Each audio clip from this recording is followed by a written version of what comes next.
My name is Farhan Ahmad and I'm a lecturer at DHA Sufa University, Karachi.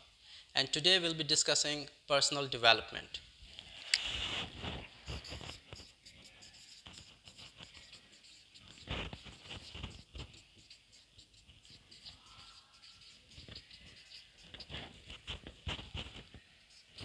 Okay, so this subject is very interesting nowadays and it has become the part of the program of MBAs and BBAs because we understand most of the HR managers nowadays they're focused on developing the workforce at different organizations. Therefore, this course has become very important. It has become critical to the success of the organizations that the HR managers work on the personal development of the employees. So, what is personal development and how do we define it? One thing that we understand when we discuss the personal development, the very first thing that comes in our mind is that you get to know the quality of your life. So, through personal development, you can improve the quality of your life. That's the very first thing. Where do you stand? What do you want to achieve in your life? So the very first thing that personal development does, it helps you in improving or enhancing the quality of your life. That's the very first thing. But not only that, apart from quality of life, it does help you in realizing your dreams, and it also helps you in realizing your aspirations.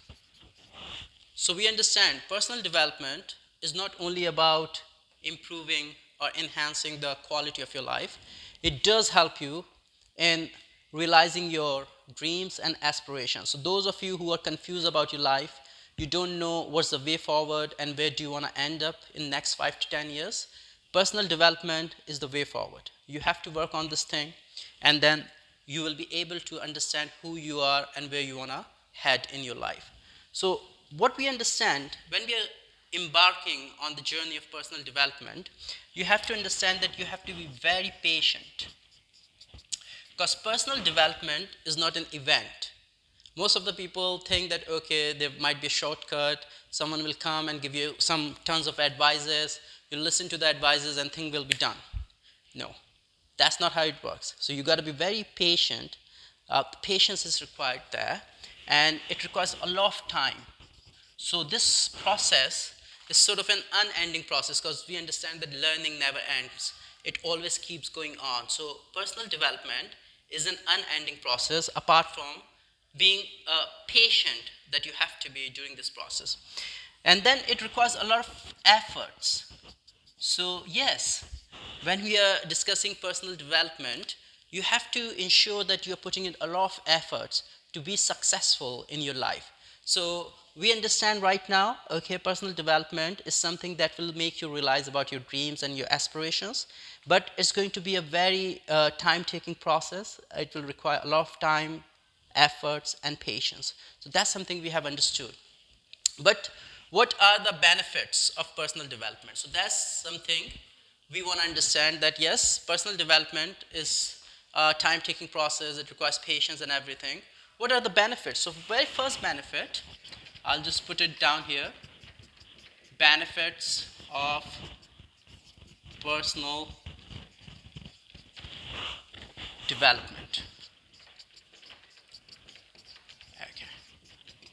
So, what are the benefits of personal development? I'm just looking for sort of a eraser. So I have one now, and I should get another marker here. So awesome. So what are the benefits of personal development? The very first benefit that we understand for the personal development is self awareness. Okay, now how many of you are aware of yourself? So that's very interesting thing to say. Whether you know yourself or not, whether you understand in what areas you're weak or in what areas you excel. So this is something self-awareness. You should be aware of who you are, where you stand in your life. Because when we are working in a team, sometimes you can cover other person with your strengths and that person can cover yourself your weakness with his or her strength. So it's a sort of a ongoing thing where we work in a team, you're a team player, If you're self-aware of your skills, your abilities, your knowledge, you'll be able to extend and help to others. So that's something very important. So personal development is the sort of like a process that helps you in knowing where you're weak and where you're strong. So that's the first benefit we get from personal development. Second thing personal development does, it helps you in building relationships. So, if you are developing your personality, it will make you more social. And you understand nowadays, I always tell my students that see, it's not how educated you are, it's the connections that you have, it's the personal relationship, it's the, you know, public relationship that you have, it's the connectivity that you have to build to be very successful. So I encourage my students to always go to Karachi Chamber of Commerce and talk to the businessman there. Try and build that network that will help you in becoming successful in your life. So yes, second thing we understand relationships. Relationships is very important. But third thing, which is related to your professionalism, it helps you in enhancing your skills. Okay. So we are understanding here that you will be able to enhance your skill set with the help of the personal development. So that's again a very important area that you want to understand here. That you want to, when you're working on a set of skills that you have, if you embark on the journey of personal development, if you take up this journey and you try to master your skills will become expertise. And that competency, that expertise will help you in succeeding in your life. So we understand here that personal development will help you in improving your skill set. And the very last thing that we want to understand here is the confidence.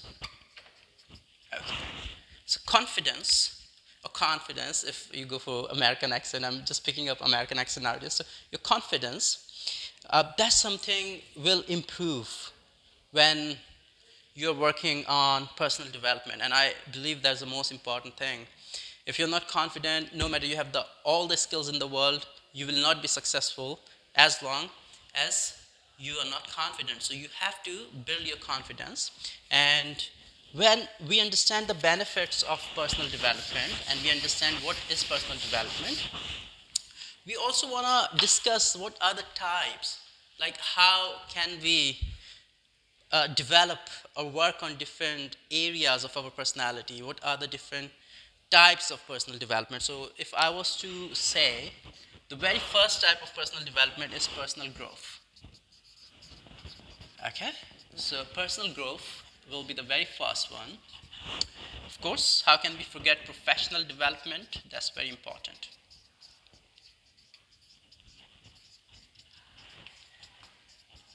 Okay, and then of course we have, apart from professional development, we have physical development. That's very important.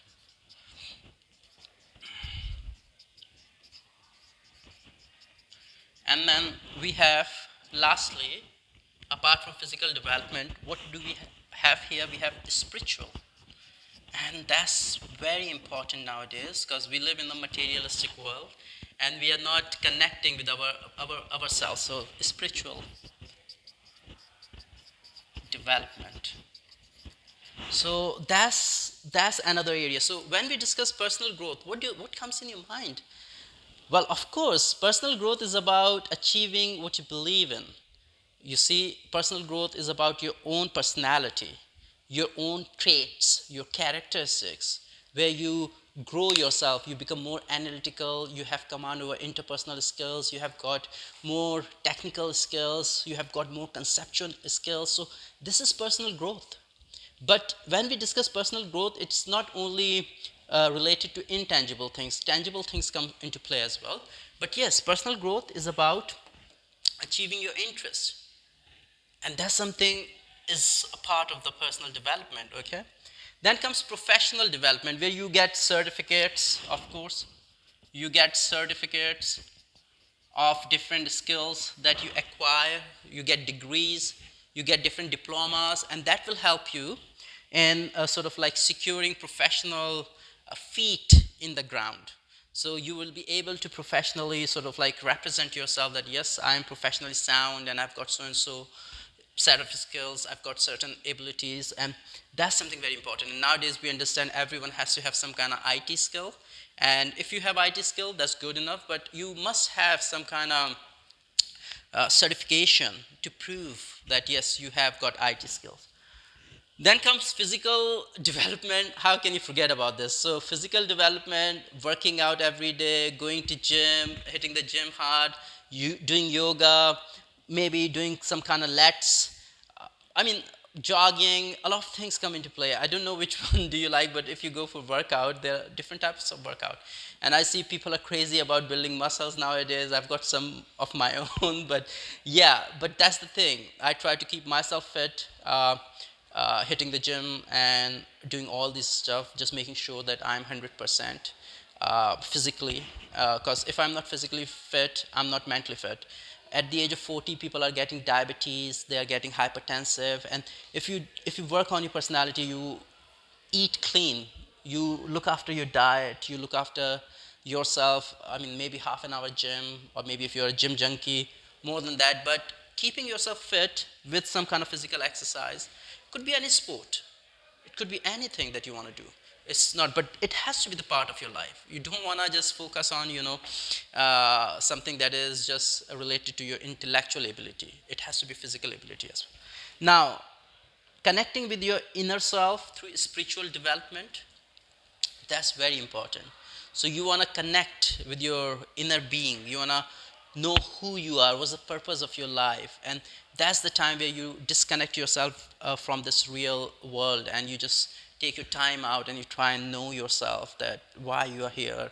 And I was just going through this morning the lecture I was delivering, and I was talking to students about Mark Twain's quote about I've been dead for billions and billions of years before I was born, without slightest of convenience. And we were discussing that thing, that everyone who is born out of a very thin probability, like you can imagine, you got the chance uh, to to to come to this planet, and then there must be a purpose, and that's something spiritual.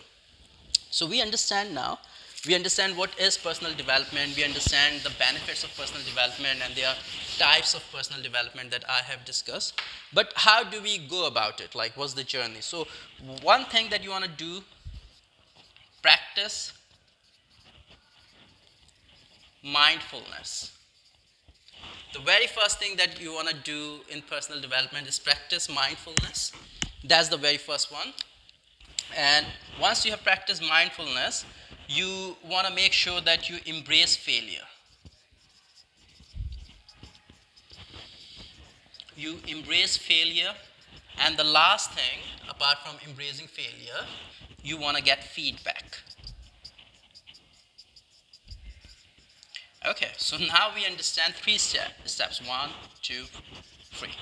So practicing mindfulness, a lot of time you might have noticed that when you are you know, living your life, you're not enjoying. It's not the life of fulfillment. You're thinking about something, you're thinking about your deadlines, you're thinking about something to happen in the future, and you're not enjoying the current moment. So we understand that you're not mindful of the things that are going around yourself right now. You're not enjoying these things. You're not taking interest. Your interest depends on, once I get the visa to England, once I get permanent residency to Canada, once I get an admission to somewhere. Your happiness depends on something that will happen. And you're not enjoying the moments right now, what is happening right now with you. If you are not practicing mindfulness, you're missing a big part. You're missing a big thing. You're missing on a big thing in your life, and that's something. Have you ever thought like you just drop your phone somewhere, you hide your phone somewhere? And I've done that in the recent past, especially during the Eid moments. 5 days, I did not even see my phone. I was trying to practice mindfulness. I was trying to understand the reality that is around me. Why don't you go sit under the tree, try and experience the nature, and you practice mindfulness.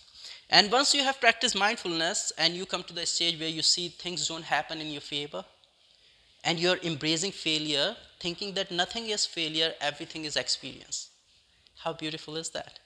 everything is failure, everything is experience, nothing is a failure. So failure is nothing, everything is experience. So once you practice mindfulness, you will come to the ideology, or you will believe in the philosophy that failure is nothing, it's just an experience. And if you set bars, higher and higher bar, and you become more and more competitive, maybe, yeah, in the eyes of some people, but at the end of the day, this life is artificial then. You're not enjoying the life. And just piling up wealth, just piling up materialistic assets, does not guarantee that you have lived your life spiritually, and your emotional safety, your feelings, all these things, your sentiments have been overlooked. That's what I put it. So, getting feedback from people when you're practicing mindfulness, you're going through the failures, it's important. It's very important. Excuse me, I just discussed with someone called Solomon's paradox. Solomon's paradox is about feedback that you give to other people. And when we give our feedback to someone else, feedback is awesome. Like, it is very, very good. Like, it is very valuable feedback that we give to the people. But when it comes to advising ourselves, we come up with the worst advice ever. Why does it happen? That's the paradox. Sorry, Solomon's paradox. It's not the feedback. I'm so sorry. That's Solomon's paradox, where you want to understand top people like Abraham Lincoln and other people, they have suffered from challenges in their lives. But when it comes to, advising others, they were like perfect. They gave the $1 million advice. But when it comes to helping themselves, I've gone through the life stories of many leaders, and I've concluded and I've seen.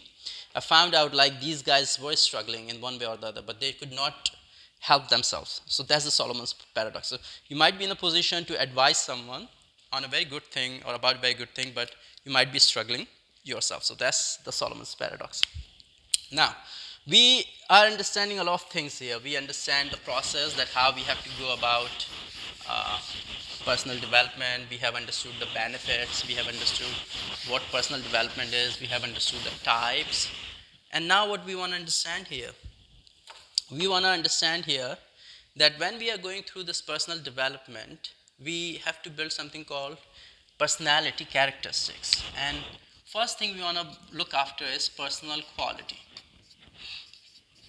So, what is personal quality, guys? If I want to develop myself, I have to work on personal quality. And the very first thing that comes in my mind when I am working on my personal quality, that I have to be self-responsible. I have to be responsible, and I have to demonstrate that. I have to show it that I am a responsible person. That's the very first thing. And apart from responsible, what else do you have to do? You have to be action oriented. Okay? You have to be disciplined, if I'm writing it right. Okay. These are the things. You have to be responsible, you have to be action oriented, you have to be disciplined to ensure that you have personal quality. And that will be, of course, judged by others. It's not you that you're claiming something that I have personal quality or not. Is the people around you, is the people around in your professional environment, they will tell you whether you have personal quality or not. So, what do? I want to know the level of my personal quality. So I have to work on, I want to see what is the level of my personal quality. So once I know the level of my personal quality, I should be able to draw some action plans. Uh-huh. And I should be able to improve. So the very first thing that I want to understand, that okay, I stand somewhere here, maybe just draw a chart, write down whether I'm responsible, whether I'm action oriented, whether I'm disciplined, whether I'm persistent.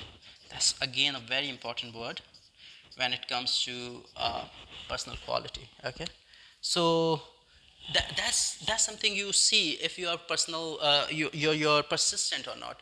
All these factors, when you have decided, it will tell you what is the level of your personal quality. You can set any criteria, any benchmark to sort of like judge yourself against, or you evaluate yourself against that criteria. So when we have got the personal quality, now we want to make sure that yes, we know the level, we formulate an action plan, we take action, and then we monitor the progress. So we know the level, we formulate action plan, we take action, and eventually what will happen after taking action, you'll monitor progress.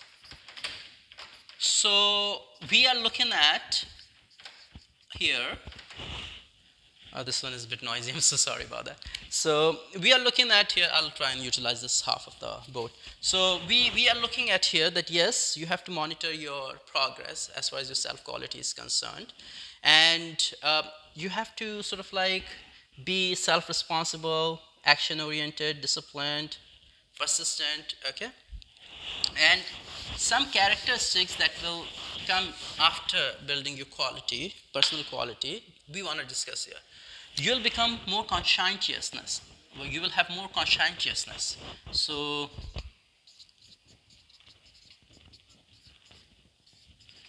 you'll become more conscientious. So what does that mean? Like conscientiousness, it's about the feeling that you have. It's about your conscience, and that's about your soul. That will sort of like have connectivity with your personality. So this is me, Farhan Ahmad, and this is I, Farhan Ahmad. I and me are two different things, and I want to build the bridge between the two. And this is where this factor conscientiousness come into play. Like you will be more emotionally intelligent. Yeah, you have to build emotional stability. You'll be more agreeable. So as I mentioned, agreeableness is very important. So you'll be more agreeable, you'll be more amenable. Why? Because you want to build a network. So if you want to do networking, you have to be more agreeable. You want to sort of like work with different people, and you want to make sure that you tolerate them. So agreeableness is about not about obediency, it's more about compliance. That yes, you are ready to take up the tasks that have been assigned to you, and you are ready to uh, sort of embrace diversity. You're more pluralistic. You're more of a person who is ready to mingle or mix with other people. You are ready to take up the cross-cultural interaction. So in this global environment, agreeableness is very important, where you agree to disagree, if you understand what I mean. And extroversion. So you have to be extrovert. Yeah, extrovert. You have to be more open. And that is another part, a characteristic of your personality. These characteristics will improve your personal quality. So being extrovert means what? You're open, you're open-minded, and excuse me, and you happily mix with other people, yeah, and you are able to put your thought out there. Emotional stability is another factor. And we understand being emotionally intelligent is a very important thing. So, emotional stability is another factor that you want to work on. So, emotional intelligence is about empathy, is about motivation, it's about self-awareness, self-regulation, and social skills. So yes, you want to work on your emotional stability. You want to be more conscientiousness. You want to have more conscientiousness, agreeableness, being extrovert. All these factors will help in improving your personal quality. And these are the things that you have to be very mindful of when you're working on your personal development, because these characteristics will improve your personal quality. But apart from improving the personal quality, you also have to work on your personal effectiveness. So we want to write down here personal effectiveness. Okay. So how do you become personally effective? Okay, maybe effectiveness is about doing the right things or doing the things right. People do struggle with these things, that what's the difference between doing the things right and doing the right things.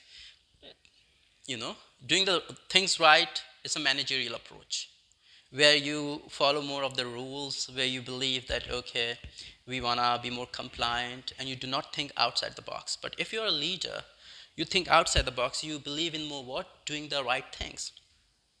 And that's a core difference between a leader and a manager. So managerial approach is very limited. Okay, so personal effectiveness, when we are discussing this thing, one thing that we must be aware of, that your brain has got different parts. Mostly we discuss four parts, but let's discuss left and right brain congruency. Okay.